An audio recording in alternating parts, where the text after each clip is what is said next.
Oh yeah, that's how tamjelo. Welcome, everyone. So, as usually in the beginning, we adjust the motivation by reciting Going for Refuge and Bodhicitta and Ganten Rangema and so forth.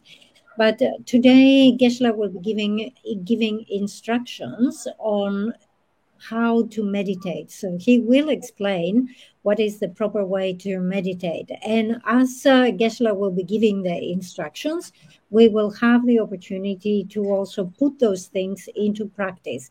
So today is a day or a session where we have the opportunity to actually practice or train in the proper way to do the meditation according to the explanation. All right, so today, as we said, we're going to have an opportunity to train in meditation. And most people, when they hear about meditating, they think that we are talking about meditating on calm abiding.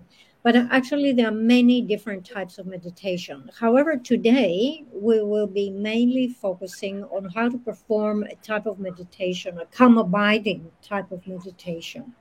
So, to actually be successful in meditating in calm abiding, you need to have quite a lot of favorable conditions.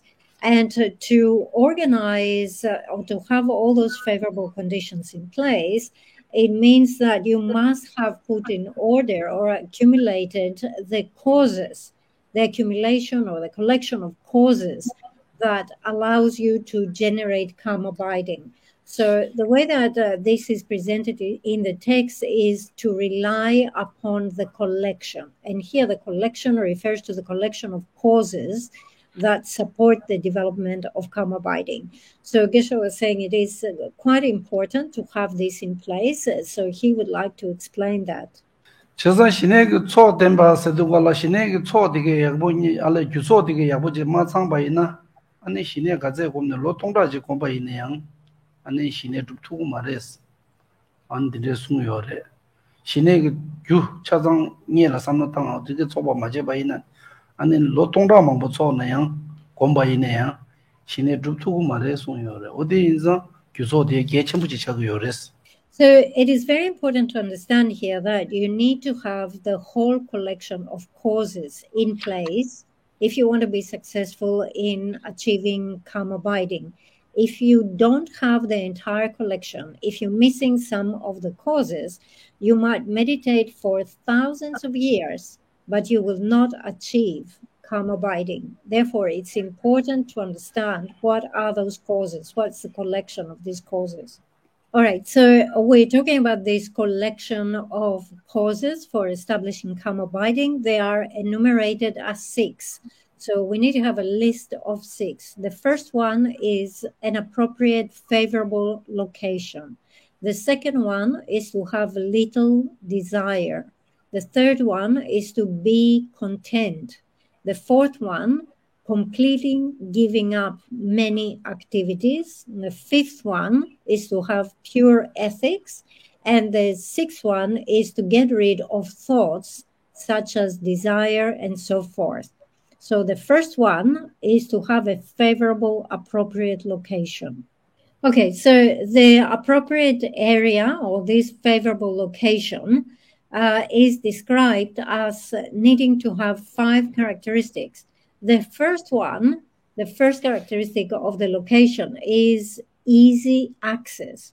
So easy access here refers to being able to easily gain access to things that are necessary to sustain you during your practice. And so obviously there will be food, there will be clothes, there will be things like this that you need to have, right? So you need to be in a location that is not too difficult to obtain those things. So when we say that it's necessary to be in a location that where you have easy access to your food and your clothes, whatever becomes accessible there needs to be free from negativity. So, for example, whatever food you easily obtain, it must be obtained in a way where there is no motivation of wishing to fool or deceive someone, and there is no cheating involved. The cheating here refers to trying to cheat someone. When you, for example, when you buy 5 kilos, 5 kg bag of rice, right? Let's say, and you put it in the scales, that no one is trying to cheat you, and you're not trying to cheat the shop owner in terms of obtaining, bigger amount, or they try to sell you lesser amount. So whatever food you gain access to, it should be free from negativity in terms of motivation and cheating in measurements. So the first characteristic was easy access, and we explained this. The second characteristic of the location is to be a good place. So a good place here, primary, indicates that it's a location where other holy beings have practiced in the past, or they have lived there. Because if they have lived and practiced there, they have blessed the place. So if you go into a place that is blessed by previous meditators and holy beings, that definitely is an advantage. Even if you cannot find a place like this, at the very minimum, the good place must be a place that is quiet. So you do not want to have noise from barking dogs or wolves or animals or, any traffic and so forth. Really, it has to be a quiet place. The other thing is that the grounds, the climate, the water, and so forth should be conducive to your health, right? Should not be upsetting to your constitution. And also it should be a place that is free from ghosts and so forth. All right. Because you understand that if you go into a place that is noisy, upsetting, it doesn't suit you, it doesn't suit your constitution, it will be very difficult to develop calm abiding. So the third characteristic of the place is that it should be healthy grounds. Healthy grounds here definitely is that the climate is suitable to you. So it's not a place where it is too hot, or a place that is too cold, or a place where there is a lot of disease and so forth. Okay, so you're looking for a healthy ground. The number 4 is you're looking for good companionship. So if you're going to meditate and there will be other people around you meditating, it is very important that you have similar views and similar goals, more or less. All right. So what that means is that if you have people around you and you say, okay, now it's time to meditate, right? But the other people have a different idea, and they say, oh no, we want to go out, we'll go down the hill and go to the restaurant to go and eat or something. So you can see you're not really in agreement, right? You don't have the same views. So if you have companions, it is important that you have the same views, the same goals.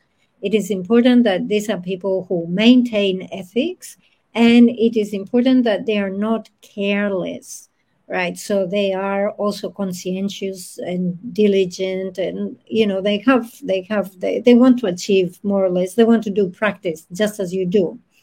If you do not, because there is always the danger that you don't have the same views with other people, it is permissible not to have companions. So you can meditate alone. It's not necessary that you must have companions when you meditate.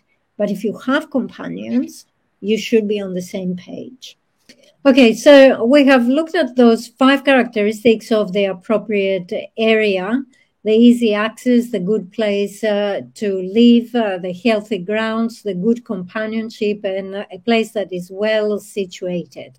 So from those 5, the one that is the most important is when you choose the location in terms of your preparation, is to be in a place where all the necessities of the yogi are in order.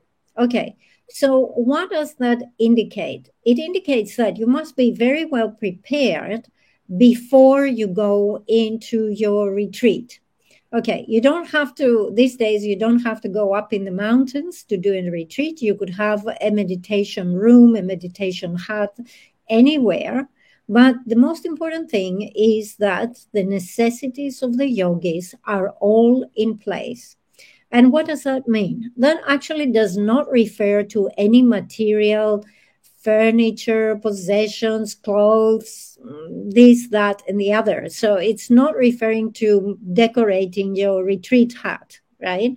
It is referring to having received initiation, transmission, and commentary from your Lama, having gathered all the texts and all the instructions that are necessary and are relevant to developing calm abiding. So you must find those texts, you must study those texts, you must reflect those texts, and you must have some interaction with whoever is your meditation teacher.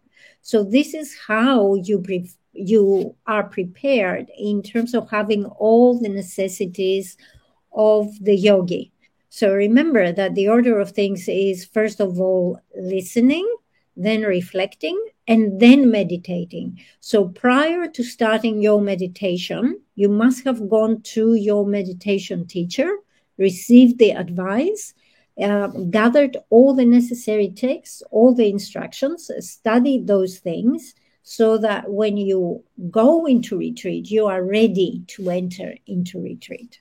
Okay, so from the 6 causes of calm abiding, we have explained the first one, the appropriate area, that has 5 characteristics. We continue with the second cause, the second and the third. The second is having little desire, and the third one is being content. So these two are very closely related.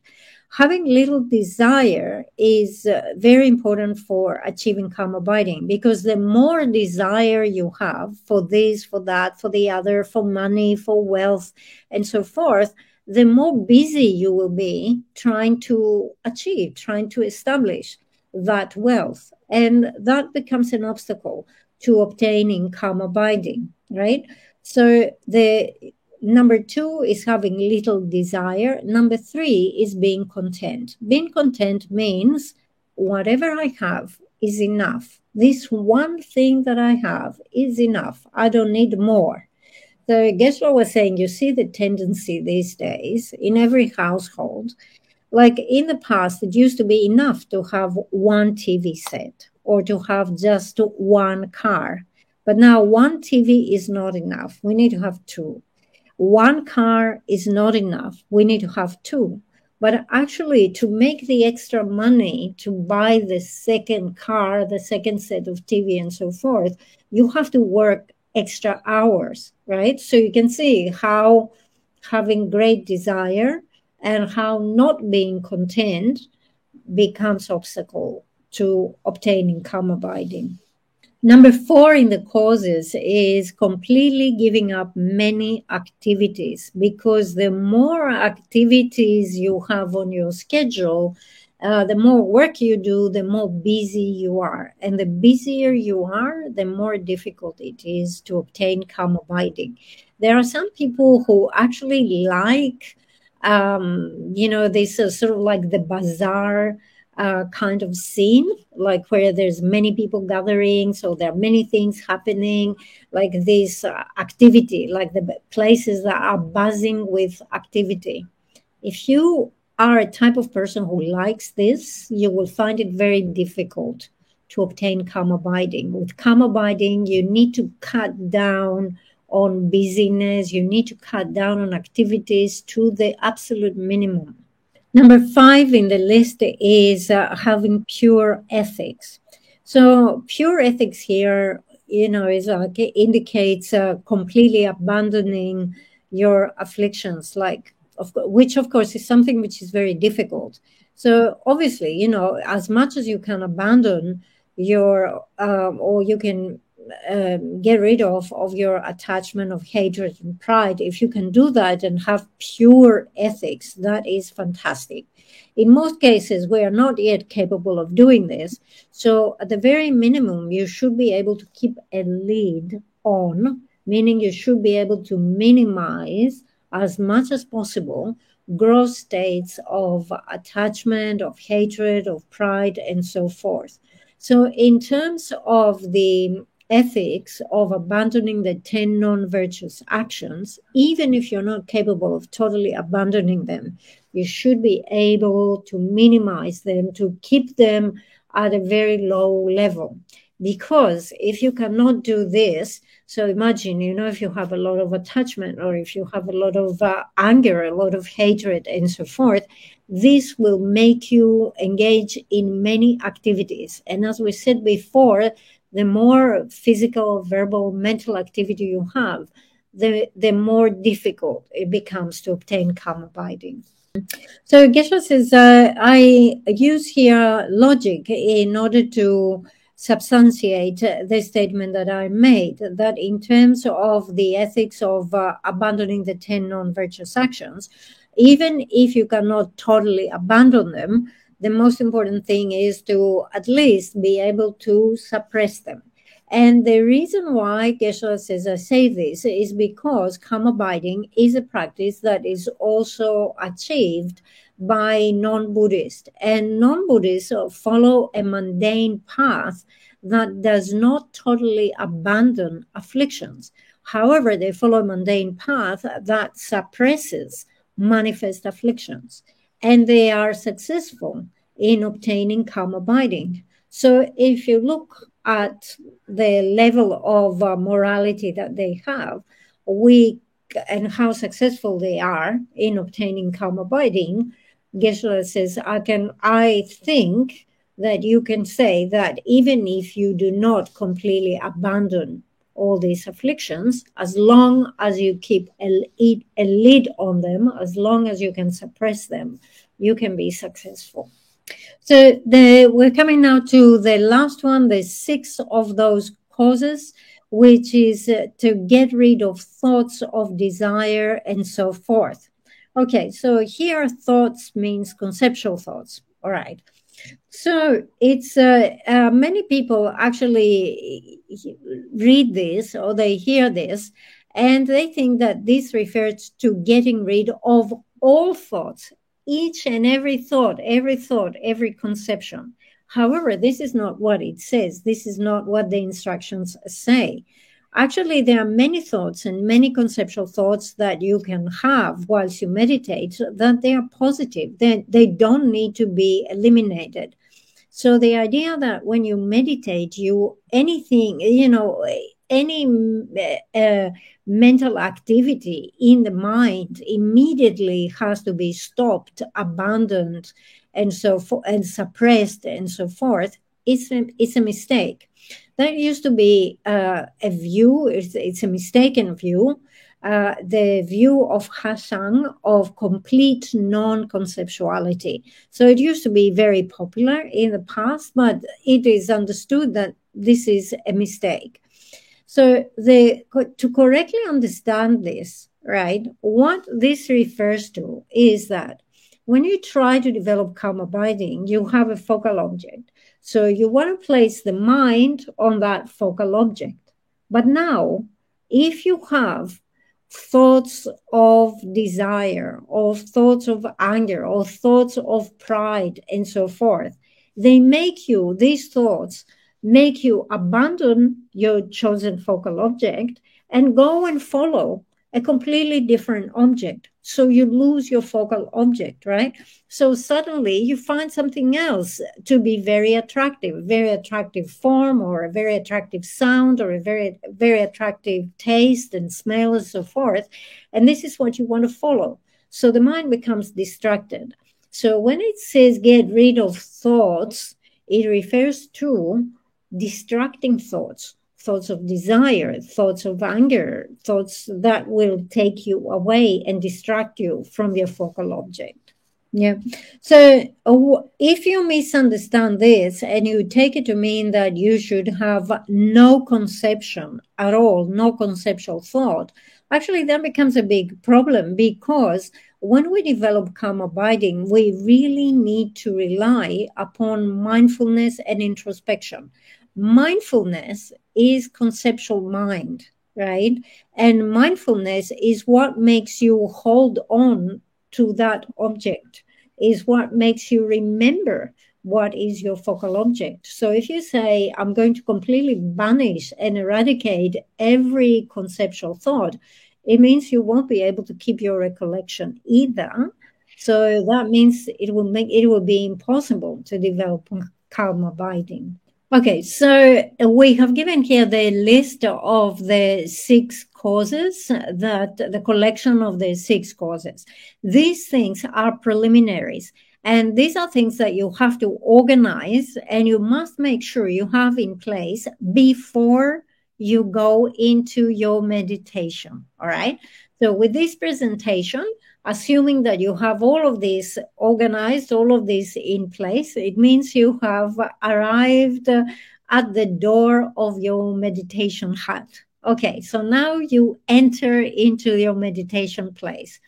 So once you're inside, obviously you're going to engage in meditation. Now keep in mind that every meditation session consists of 3 parts: the preliminaries, the actual part, and the conclusion part. So it is not a proper meditation if you are missing some of those parts. You cannot just go there and plunk yourself into your cushion and say, okay, actual part of the meditation session, I'm starting now, without preliminaries.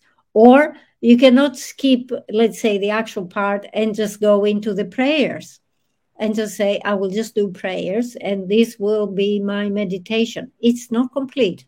Meditation must have beginning, middle, and end. So in your morning session, you have to dedicate some short period definitely to do the preliminaries. The preliminaries are the 6 preliminaries that we have studied in the Lamrim. Okay, so let's look at those 6 preliminaries. So from those 6, the first one is clean the plate and arrange the representations of the body, speech, and mind of the Buddha. So if this is a place, if let's say it's a completely empty room that has not been used as a meditation place before, you will have to arrange those representations of body, speech, and mind, meaning you have to put a statue, a stupa, a text, and so forth. All right. But this is something that you only do once in the beginning, the first day. Or it could be the case that this room has been used before, and therefore representations of body, speech, and mind are already arranged there. But in any case, if you have to do it, you only do it once. However, the other part, which is cleaning the place, this is something that you have to do every day.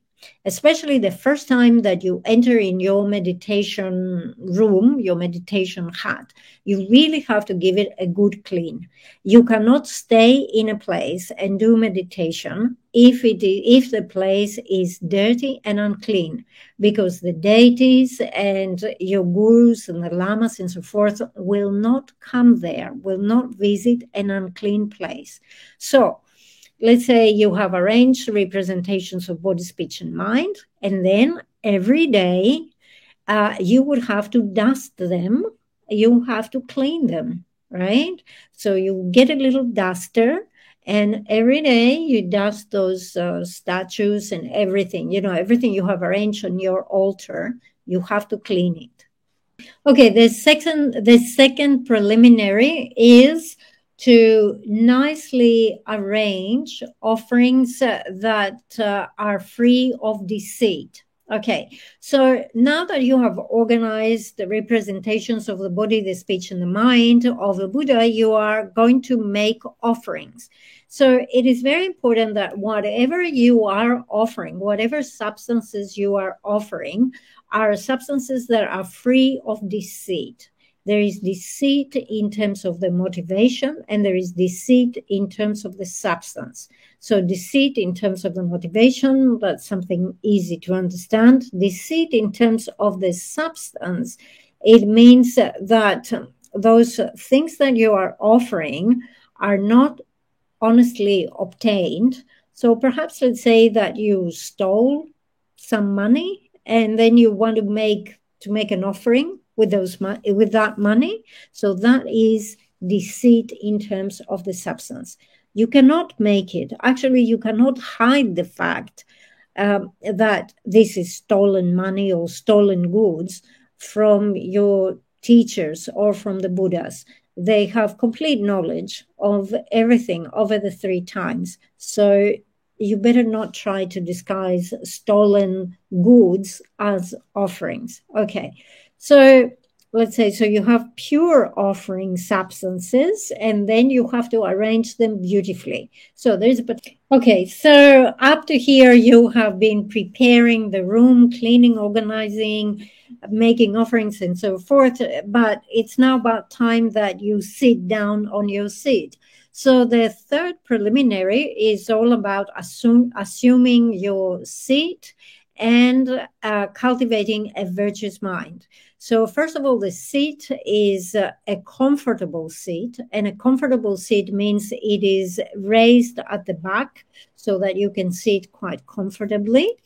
And when you take your seat, when you sit on your cushion, right, you must have a certain physical posture. So this is described as the 7-fold or sometimes the 8-fold posture of Vairochana. So Geshe says, I will explain the posture later on. Okay, so here we're still talking about preliminaries. Okay, so assume the right sitting posture on a comfortable seat and generate a virtuous mind. So generate a virtuous mind here refers to going for refuge and generating bodhicitta. Now, there are many ways of doing this. We can have very extensive versions, middle length, very short versions. The shortest version is the one verse that we have that combines refuge and bodhicitta, that says, I go for refuge until I'm enlightened to the Buddha, the Dharma, and Sangha, from the merit that I accumulate by practicing generosity and the other perfections, may I reach enlightenment to benefit all sentient beings. So the first 2 lines of the verse is all about your refuge. So you recognize the Buddha, the teacher. Then you recognize the Dharma, the actual Dharma that protects you, that is your refuge, as being the truth of the path and the truth of cessation. And you recognize the Sangha as being the individuals who support you along your practice. And you say, I go for refuge until I'm enlightened to these 3 objects of refuge. And then by virtue of practicing generosity and every other practice I do, may I become enlightened so that I can lead all other sentient beings into that state of enlightenment as well. So that is bodhicitta. The fourth of the preliminaries is visualizing the field of accumulation. All right, so the field of accumulation here, it can be a very elaborate visualization. However, you don't need to become lost in that and think it's too difficult, but just think all the Buddhas and the Bodhisattvas, all my teachers are right here in the space in front of me. And I make offerings to them, and I make prayers, requests to them, and they are my field of accumulation. That's enough. Okay, so once you visualize this, you do the 7-limb prayer of prostrating, making offerings, confessing, rejoicing, requesting to teach, requesting not to pass into paranirvana. And then in addition, you make a mandala offering. All right, so once you have made the 7-limb prayer and the mandala offerings, then you're making request. So you make a request to all the Buddhas, all the Bodhisattvas, all the lineage lamas that you have visualized that they are in the space in front of you, like the field of accumulation, the field of merit in front of you. And as you're making requests, you're requesting really blessings so that you can quickly generate the realization of calm abiding. So they dissolve one into the other. So this elaborate visualization is condensed into the main figure. The main figure, Buddha Shakyamuni, comes at the crown of your head, and there from there he sends blessings down to you. And you think very strongly that according to your requesting prayers, you have received the blessings to quickly, easily generate the realizations of calm abiding. All right, so remember, as we said, that when we make requests, all the figures of the merit feel consolidated into Buddha Shakyamuni, isn't it? And Buddha Shakyamuni came at the crown of your head and gave you all the blessings. Now, Buddha Shakyamuni, who in nature is your own guru, but in aspect has the aspect of Buddha Shakyamuni, creates a replica. So you have one on the top of your head, and that is the main one, the original one. And from that, a replica comes in front of you. The replica is the size of 4 fingers. So it's about that big, all right? So it has the aspect of Buddha Shakyamuni. And you place it either at the level of your eyebrows in front of you or lower at the navel. But here, mostly we will put it here at the level of the eyebrows. So this is what you have to visualize. And this visualization, the replica Buddha Shakyamuni at the space in front of you, is what will become your focal object, the basis upon which you will develop your calm abiding. All right, okay, so we've been dying to meditate on calm abiding, all these preliminaries, all these preparations. So now we are at the actual part of the session, because now we have a focal basis, but we need to explain a bit about that.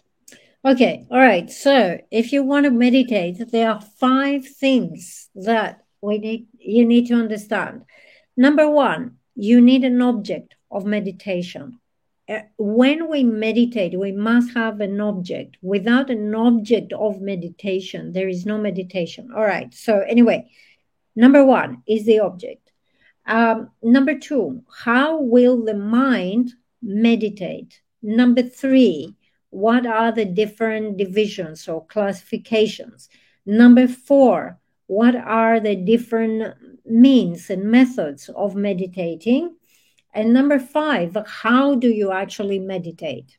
Okay, so the first thing to understand is the object. So the object of meditation here, actually there is choice. There are many different objects that you could choose, and there is quite a lot of discussion. However, they even say that you should choose the object with which you have most familiarity and so forth. Here, we are suggesting that the object of meditation is Buddha Shakyamuni, the body of Buddha Shakyamuni. The reason for that is because, as Je Rinpoche has said, if you choose this as your focal object, there are additional advantages.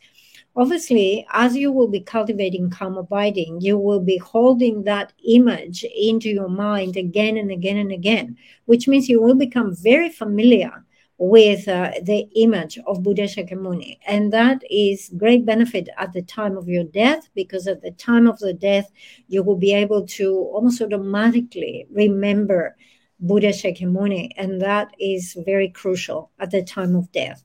Also, there is great benefit because you keep accumulating merit every time you engage this object. So for these reasons, Lama Tsongkhapa has said that the best or the most recommended, it's to our advantage to choose Buddha Shakyamuni as our meditation object. Okay, so now you have chosen the object, there are certain rules. So this visualization of Buddha Shakyamuni should not be too light it should be substantial, something which has some weight. It's a little bit heavy. And if you do it in this way, you will find stability in your concentration. So it should be a bit heavy. Second, it should be very clean and very clear, because this, so not something dusted or dull or anything like that, all right? So this will make your concentration, will help with the clarity of your concentration. The other thing is the size and the color of that Buddha, Shakyamuni, that you visualize. You set it from the beginning, and then you do not change it, all right? So if you visualize, I don't know, white Buddha Shakyamuni, let's say, the color of the body has to stay white. If you have chosen Buddha Shakyamuni, it should be Buddha Shakyamuni. So if suddenly you start visualizing Manjushri, this is a mistake. You have to go back to Buddha Shakyamuni, and you have to stay with this every day.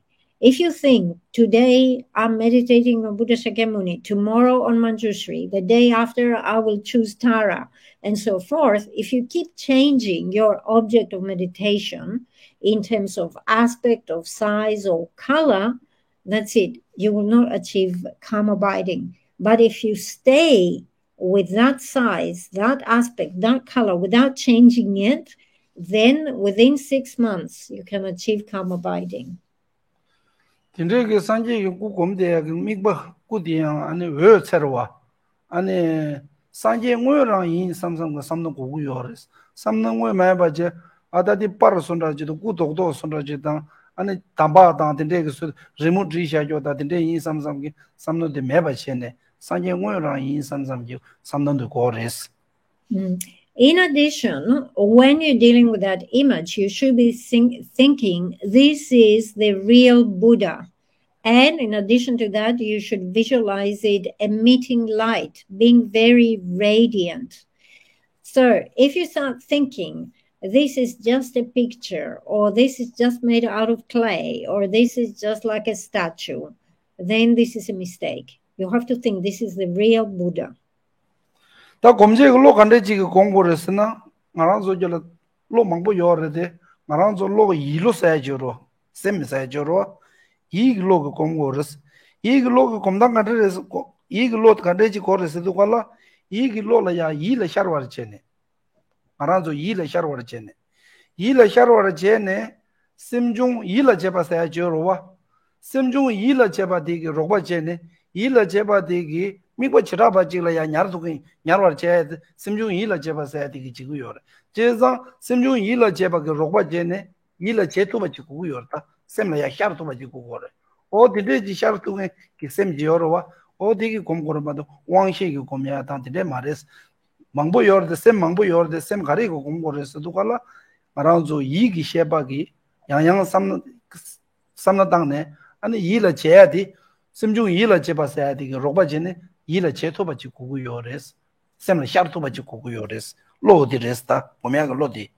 All right, so the first question was about the object. The second one is what type of awareness meditates on it. So we have to say here that this is mental awareness. It is not sense awareness. It's mental awareness. It means that this object has to appear into your mind. It's mental awareness that meditates. Here we need to rely upon the mental factor of attention. Attention is the mental factor that makes you retain a specific object. So that object will appear into your mind and you just pay attention. You just stay with that object. 다 곰베게 탑딜라 가래요르세 두갈라 탑딜라야 다 소소기야 라마 제베 신이자네 온루명아 그 티디게 슈 디게 랍자디게네 아니 코나조가 간데 숨고도 미남존다 간데 체고르스 어디 녀행고야디 탑시 어디래 탑시 디 땅야레마도 소소소소 아부저저소 곰데나 아니 곰데야고 용두고요 말레스 탑 가래레 땡고르스 두갈라 계획 신이 빼자 아니 랑기 자외라마 디게 깔로브당 디게 랍자라데 아니 신에기 최 셰샤조게 슝약보르와 슝디게라 따고래 슝디 조 안에 가서 자와 잠바게 송 안에 잠베 최용한 세야 존다다 아니 어디데 잠쇼라 속바데 되게 아니 슝치보데라 따네 어디게라 롭종제네 아니 탑시 어디레스타 오메야게 탑가려서는 어디레스. Okay, the next one is what is the method for meditating? Well, there is one method to meditate, and this is to actually go and receive instructions and rely upon the instructions of your root guru and other great holy qualified great beings who give teachings on calm abiding. They will guide you, they will give you instructions, and you have to listen to their advice and instructions. Do not try to make it up as you go along, right? Do not think that you're smart enough to make up your own method for developing calm abiding. Go and receive the teachings, the instructions, and follow those. Also, read the classical texts that are relevant to calm abiding, and these refer mainly to the 5 treatises by Master Maitreya. 다 가르스 겨우 지대로 공부를 두고라다 간주 이 일랑보 로드 와서지 가진지 다 가진 세고래다 근데 식지요래 디기 생임바를 배제를 이 일랑보 로드 와서지요래 다고 되어지요 너면은 We also have, we jumped number 3, which was the classifications. We have 2 types of meditation. We have analytical meditation and we have placement meditation. Analytical meditation is aided or performed with the help of the mental factor of wisdom and the mental factor of introspection. All right. Then the other one is placement meditation. And placement meditation is performed with the aid of recollection, attention, and introspection. So as you can see, introspection is the mental factor that is applicable to both types of meditation, both analytical and placement meditation. Okay, so we have done the object, we have done which type of awareness meditates, we have done the classifications, we have done the method, and now the last one, the 5th one, how do you meditate? How do you actually meditate? Here this is presented by means of the analogy. And it is said it is like by guiding the elephant of the mind. Okay, so the mind, our mind presently is like an elephant. And an elephant tends to roam in all sorts of directions, and usually it takes the wrong path. So the aim of this meditation is to be able to tie the elephant in a very strong pillar. So first of all, you need to have a pillar, and the pillar is the focal object. By paying attention to the focal object, you have found the pillar. But then you need to actually tie the elephant to that pillar.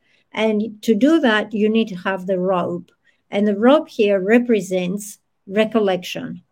So mindfulness or recollection. Okay. So that means you will be, once you have found the object, it means you are guarding this object. It means you are staying with that object. And together with that, you will need to have the hook of introspection. The hook of introspection is there to always keep checking whether harmful conceptual thoughts arise in the mind. Like, am I distracted right now? Am I going this direction? Am I going that direction? So to actually navigate or to make sure that the elephant stays in the right path or in the right direction, you will need to have the hook. So we need the pillar, which is the focal object. We need the rope, that is recollection or mindfulness. It's the same term.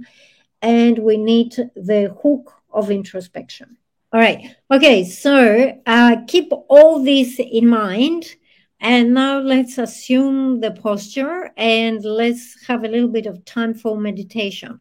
So as we say, we must have the formal posture of Vairochana. Okay, so beginning, the first point is the legs. Okay, so ideally the legs should be in what we refer to in English, the lotus position, the full lotus position. Actually, in Tibetan is the Vajra. It's the Vajra position. Okay, but anyway, it doesn't matter. Okay, so the full lotus position. To assume that, first of all, you take your left leg and the foot, the left foot has to come on top of the right thigh, and then you take the right foot, and this has to come on top of the left thigh. All right. If you cannot do this because it's not it needs. All right. Okay. Don't strain, especially if you're overweight or if you're not flexible. Do not attempt to sit. All right, just do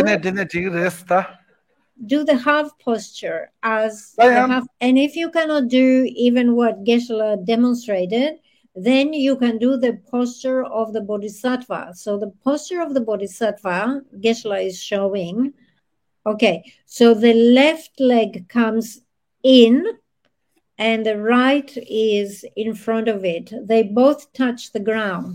Okay, your legs should be like this, so that the ankles of the feet should align with the center of your body. All right.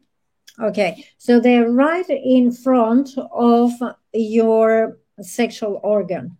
Okay, so we've done the legs. Now we have to do the arms. In the arms, we have to put the arms and the hand in the posture of equipoise.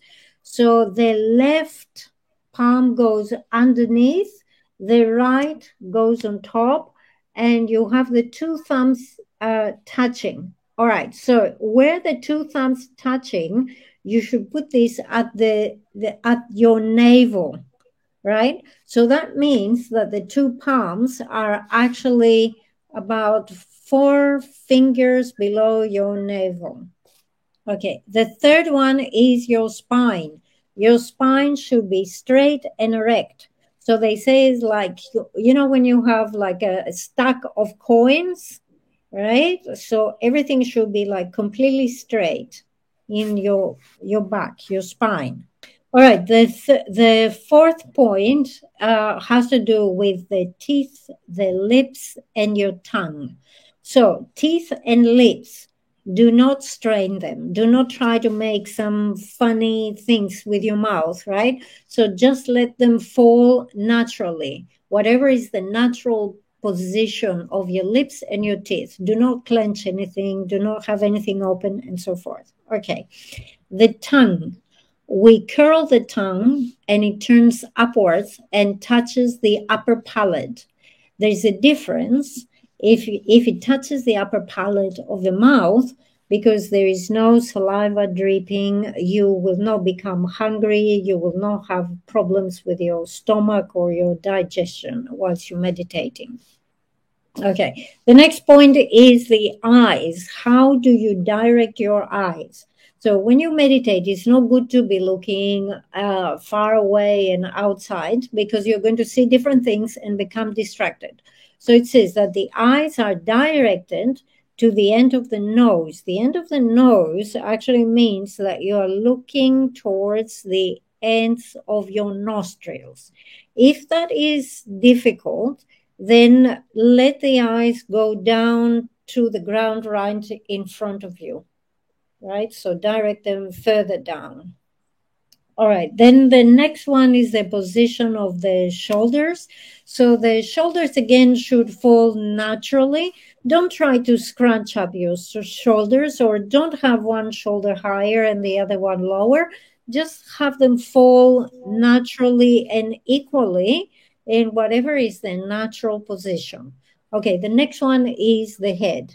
Do not turn the head to the right. Do not turn it too much to the left, too much to the back. Do not hunch forward too much. The head should be, okay, it's hard to do here. The head should be completely straight, like straight. and a little bit tilted forward. So you should feel this area just a little bit folding forward, but not too much, right? You're not collapsing your head and nothing like this. Okay. You don't want the head to go too much to the right, because this is where the channel of desire is. You don't want the head to go too much to the left, because this is where the channel of hatred is.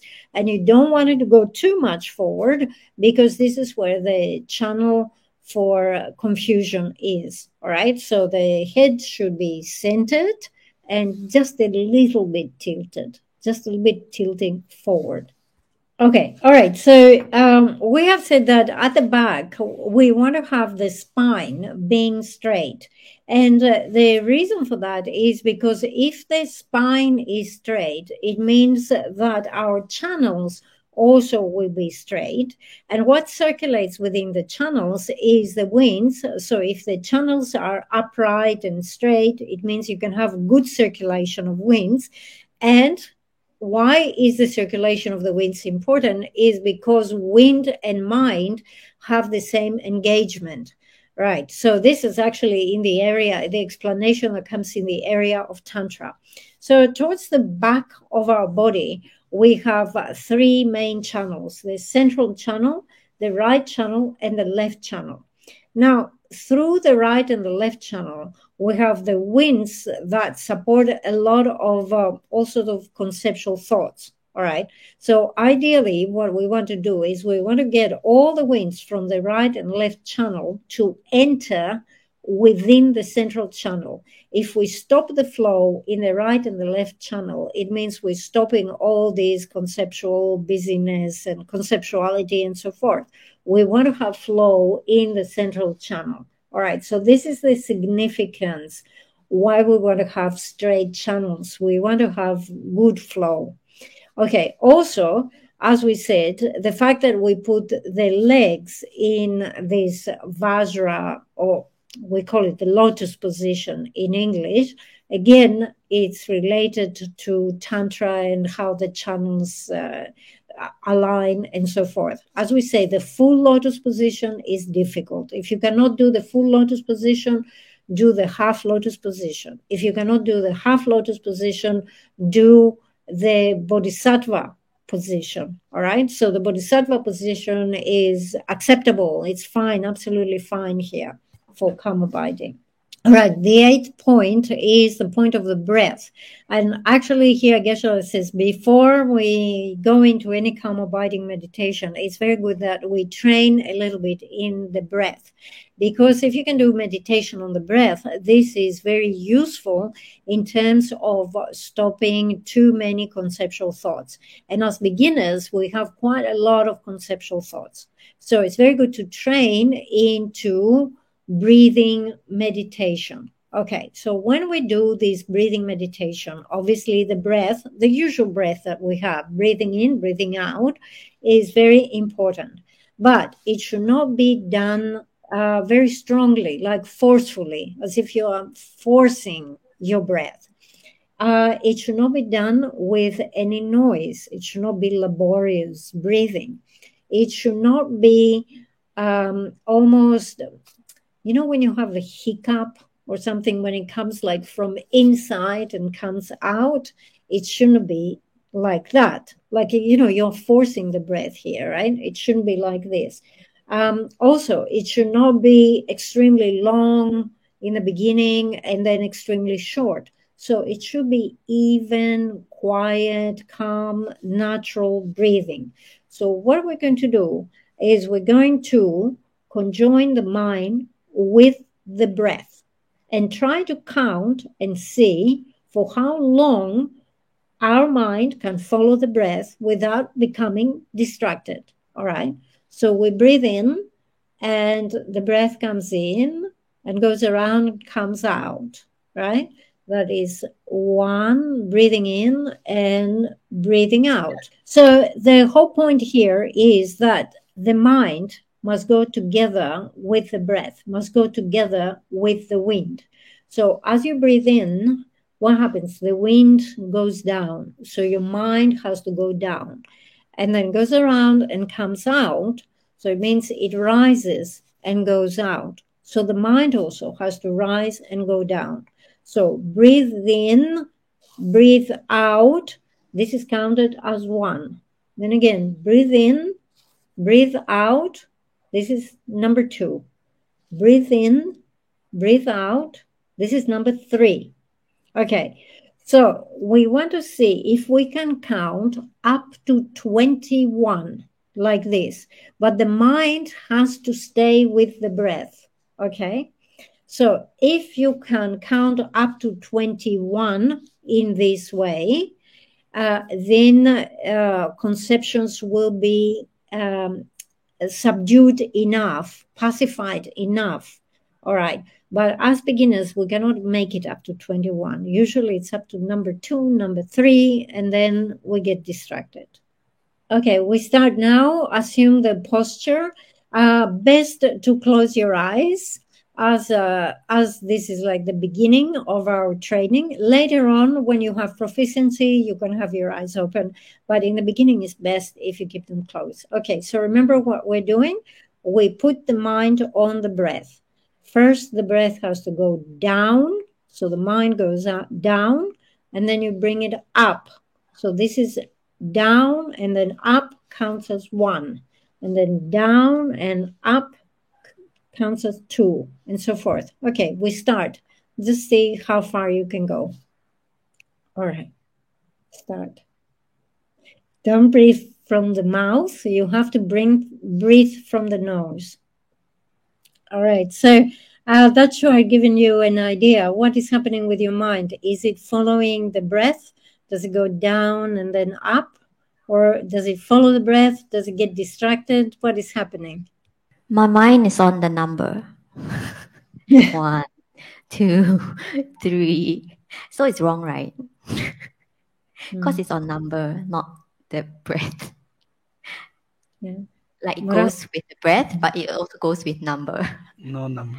No number, right? Go up 1. Go up 2. Then I always have a number in the mind. It's wrong, right? So it is very important, right? So you say, my mind follows the breath. That's how you think, right? So you want to see the mind going down with the breath and then coming up. When it comes up, then at this point you have a short thought and you say, number 1.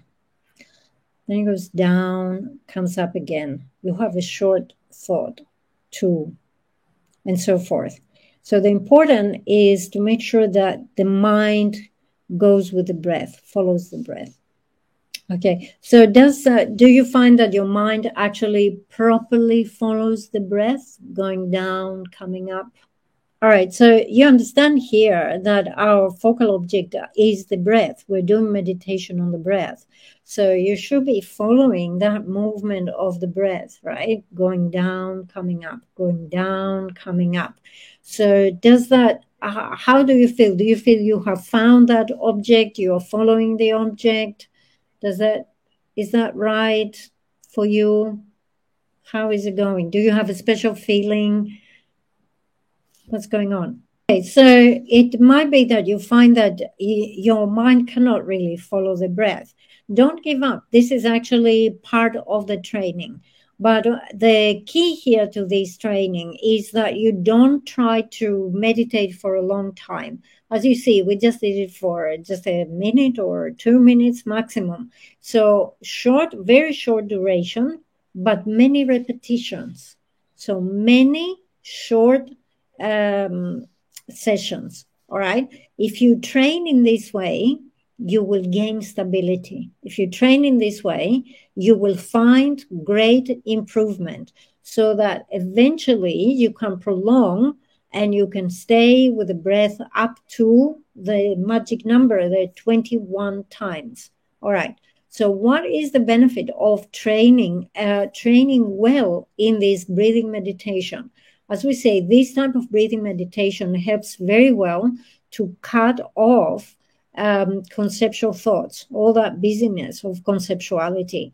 And number two, actually, when the mind becomes depressed or when you have great anxiety and so forth, it becomes an excellent tool to cut off those things. So at times we all get depressed, we all get unhappy. So if that happens to you, go straight into breathing meditation, and that will calm your mind. For the second part, is you have to look at the photograph of the Buddha that you're given. Look at it very well.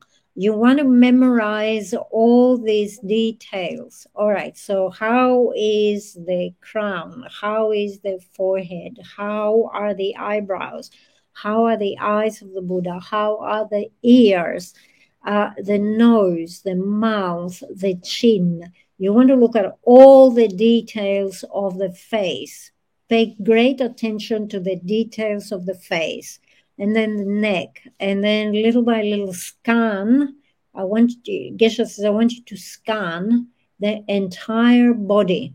So you should have an idea of the silhouette, but also the details, right? So if you want to meditate on calm abiding, you have to memorize these details. All right, so you know when you scan an image, you reproduce a replica that is very faithful to it, right? So this is what you have to do.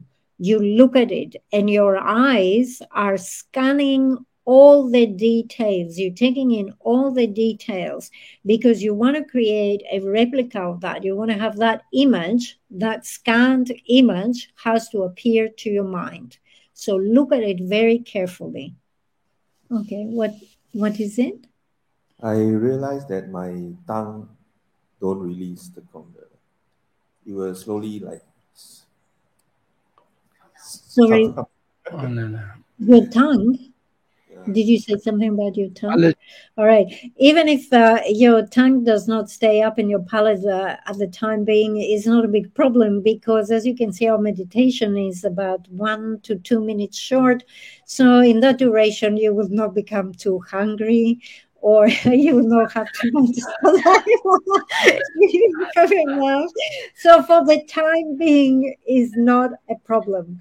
But as you train, right, as you're training in meditation, and you will prolong the period that you will stay in your meditation, later on it will become important, but also your capacity to keep the tongue up in the palate will increase. Okay. How's the scanning doing? Finished? Oh, no, I have a question regarding on the breath. So you counting on the breath, right? So while counting, there's a thought come in, and yet you still on the breath. So you stop the thoughts. Do you continue to count or you go back to 1? You are aware of. You mean if you come to 21, right, and you stop you stop thoughts, right? Do you go back to the beginning after 21? No, is this during the count? Let's say you count your 5. There's a thought came in, but you still know your breath. Yeah. Okay. Yeah. So do you stop and go back to 1, or continue 6, 7, 8? So let's say you count up to 5 and then you have some distracting thoughts. Then you go back to 1. You reset and go back to 1 and you say, okay, let me see how far I can go this time. Maybe you can go up to 5 or maybe you can go up to 3. Again, you have distracting thoughts. Go back, reset into number 1 and then try again. How far can I go? Maybe you can go up to number 7. Again, you have distracting thoughts. Reset. Go back to number 1, okay? So eventually you will be able to increase and get up to 21. And when you get up to 21, it means that your mind has improved a fair bit. Okay, so in terms of the duration of the session, right? So today we meditated for about 2 minutes. And the idea is that your session is really short. It's 2 minutes today. And within these 2 minutes, you might have to reset it back to number 1 a number of times, right? So within a short session, restart and redo and redo and redo. Okay, because every time you go back and try again, you develop familiarity. Okay, so today's session, about 2 minutes. Tomorrow's session, it can be just a little bit longer, okay? A little bit longer. And within that, let's say 3 minutes tomorrow or 2.5 minutes, again, go until you lose it and then reset to 1 and redo it and redo it and redo it. Geshe says I wasn't able to follow my breath because I'm quite close to the air conditioning or the you know, whatever. And that was really distracting. So I guess I didn't get any high numbers. But anyway, no one should have the expectation to sit down and do a session and get up to 21, okay, unless you are. All right, so Geshe was saying, remember, we're all training here. We're all beginners here. And in the beginning, like the slightest noise will actually interrupt, you know, this mind following the breath, right? You hear a little ping somewhere and immediately that distracts you. So you have to go back to number 1 again and redo it. Okay, so that was about the breathing meditation. Let's go to number 2, which was the scanning. All right. Okay, so ideally you have scanned the image of the Buddha. So you did this with your eyes open, I hope. All right, so now you close your eyes and you should be able to reproduce bit by bit by bit this image. All right. Geshe says, I'm not going to even try to close my eyes because I won't do it. I won't be able to do it. Okay. Okay. So please close your eyes. So how is the crown of the Buddha? Bring that in your mind. So how is the forehead of the Buddha? Please bring this to the mind. How are the eyebrows of the Buddha? How is the area around the eyes of the Buddha? How are the eyes of the Buddha? How are the ears of the Buddha? How is the nose of the Buddha? How is the mouth and the lips of the Buddha? How is the chin and the neck of the Buddha? How are the 2 shoulders of the Buddha? How is the torso of the Buddha? How is the navel of the Buddha? How are the 2 arms of the Buddha? How are the 2 legs of the Buddha? So now start thinking from the bottom up, moving from the legs upwards in the body, up to the crown of the Buddha. So how does your mind go? Like when we did the reverse order, where we were moving from the legs upward, could you follow the visualization the same way that we did when we did the original, from the top down? All right, so Geshe was saying, you know, sometimes it's quite difficult to do the whole scanning, but just you can do one day, you can go from the top down, then the next day you can do from down moving upwards, and gradually you can build that. Okay, then another thing we can do, if you have difficulty visualizing the whole body, is you choose one feature. Right, so let's say the eyes of the Buddha. Just pay close attention, just the eyes, don't visualize anything else. The shape of the eyes, the color of the eyes, you know, the distance between the eyes, right? All the details of the eyes. So you can choose whatever you want. You can choose the eyes, or you can choose, let's say, the nose, or you can choose the swirl of hair between the eyebrows, or you can choose the 2 ears.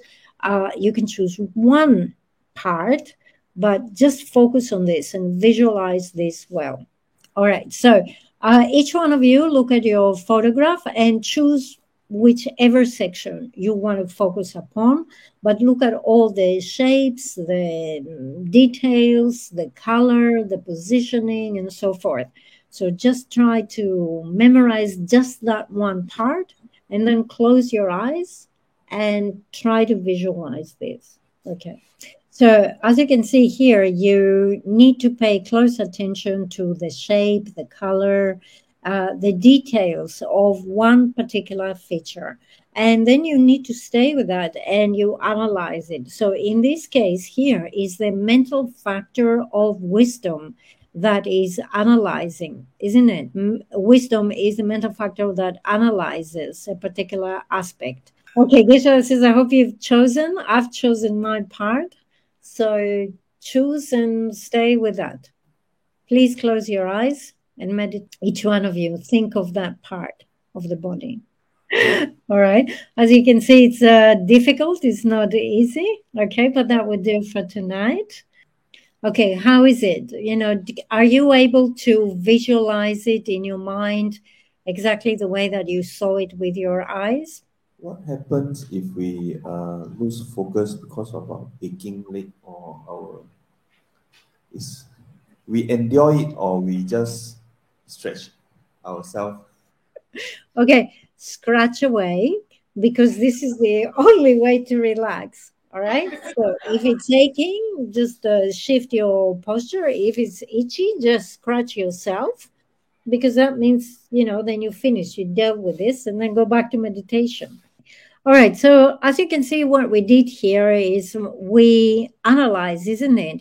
We picked up a particular feature of the body, and then we started saying, okay, what's the shape, how big it is, what's the color, how long it is, and so on. So we are, as we said here, we had wisdom analyzing. Therefore, this was analytical meditation. And this is the way that we meditate. We use analytical meditation when we meditate on bodhicitta, when we meditate on compassion, when we meditate on impermanence, and so forth. So here, when we're trying to find the focal object or meditate on the focal object where we were scanning from the top of the crown down to the feet, and then from the feet all the way up to the crown, we were engaging in what is called investigation and analysis. Investigation does like a rough job, and analysis go into more detail.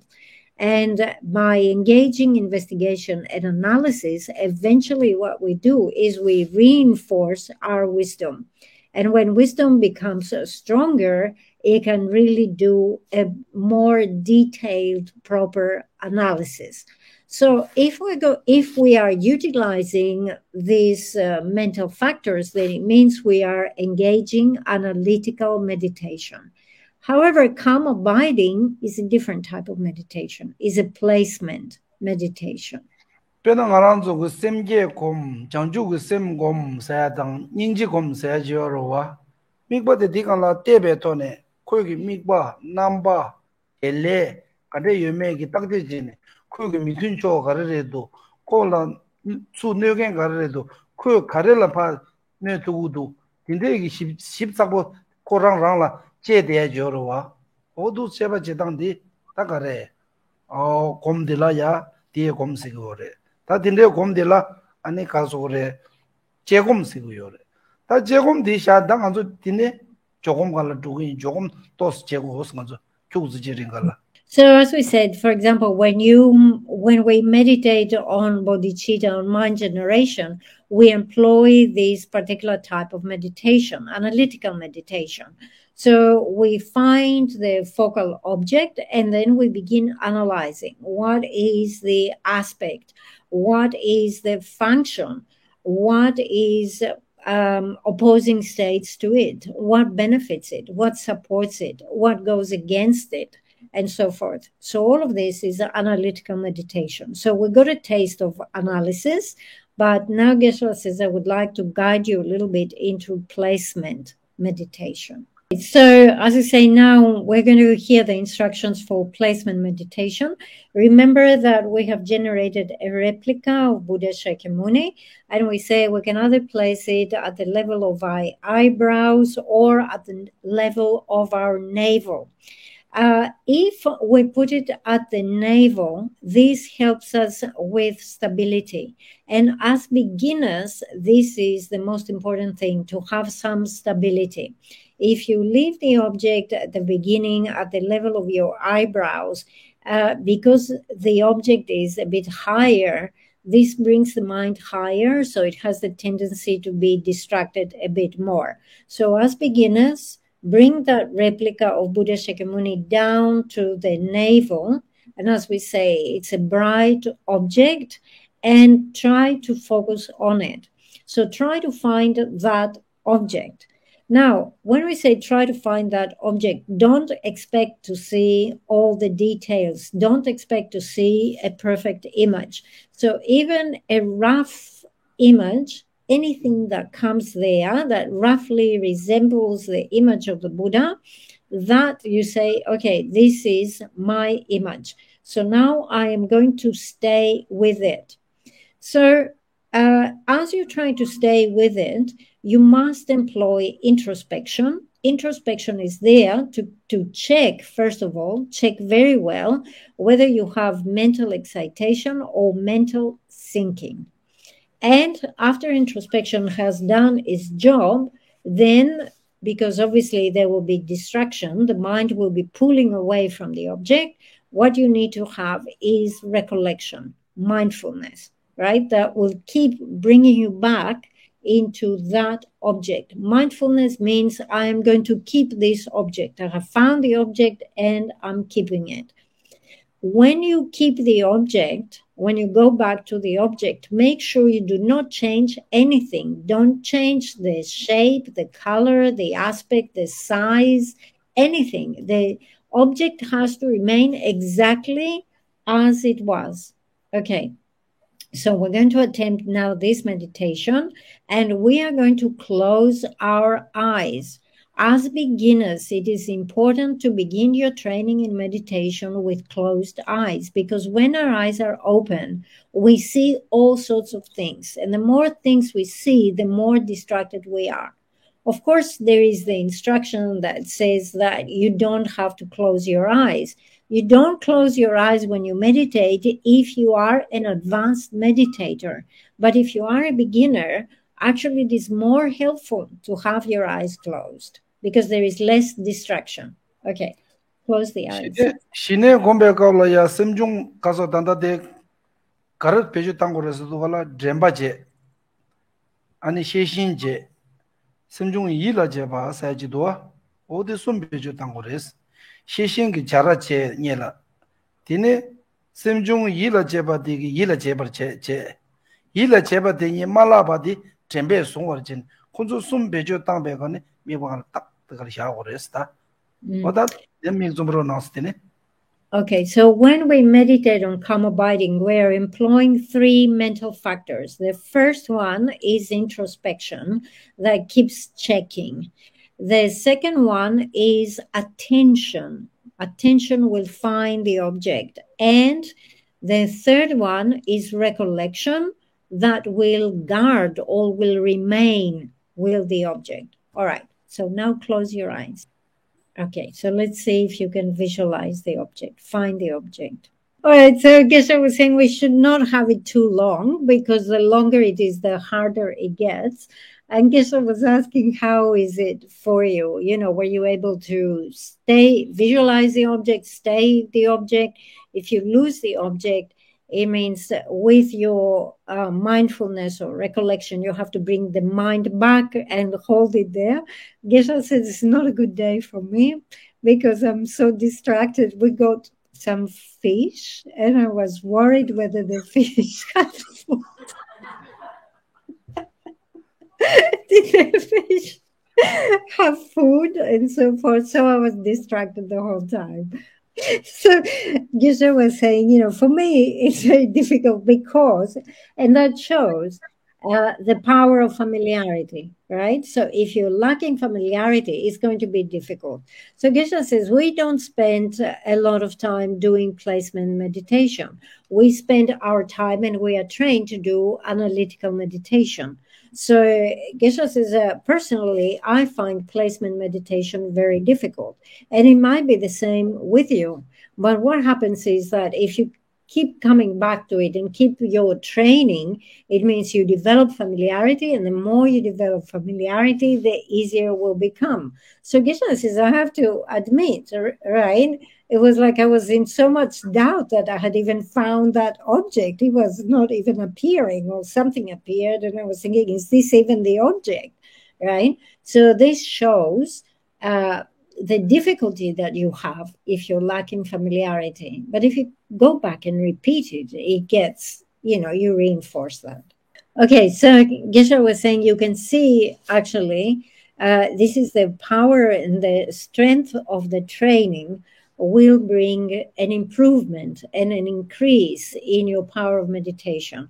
And this is how we progress towards calm abiding, by achieving the first mental placement, and then the second, the third, the fourth, all the way up to the 9th mental placement.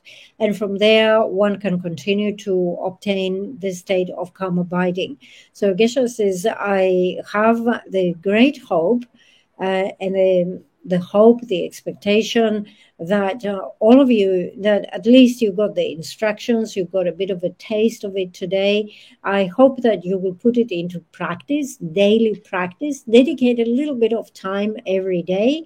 And if this is something that you do every day, if you invest on it every day, definitely there will be some progress. So Geshe says, I hope you will progress. And Geshe says, I will put time for my meditation as well. Oh, to